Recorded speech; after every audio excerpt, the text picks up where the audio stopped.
जंगल का इतिहाद एक वक्त की बात है। एक घने जंगल में मुख्तलिफ किस्म के जानवर अमन और खुशी से रहते थे। उनमें शेर, हाथी, बंदर, खरगोश और चिड़िया सभी शामिल थे। जंगल का माहौल हमेशा खुशगवार रहता था क्योंकि सब जानवर आपस में मिलजुल कर रहते थे। एक दिन जंगल में एक बड़ा मसला पेश आया। जंगल के करीब एक शिकारी आ गया और उसने जानवरों को पकड़ने के लिए जाल बिछा दिया। जानवरों में खौफ और हिरास फैल गया। सबको अपनी हिफाजत की फिक्र लाहिक हो गई।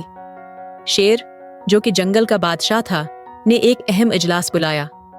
सब जानवर जमा हुए और शेर ने कहा, हमें उस मसले का हल तलाश करना होगा। अगर हम मुत्तहद हो जाएं, तो हम शिकारी को शिकस्त दे सकते हैं।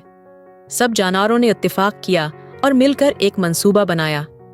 हाथी ने अपनी ताकत से शिकारी के जाल को तोड़ दिया। बंदर और चिड़िया ने शिकारी की नक्ल व हरकत पर नजर रखी और खरगोश ने अपनी तेज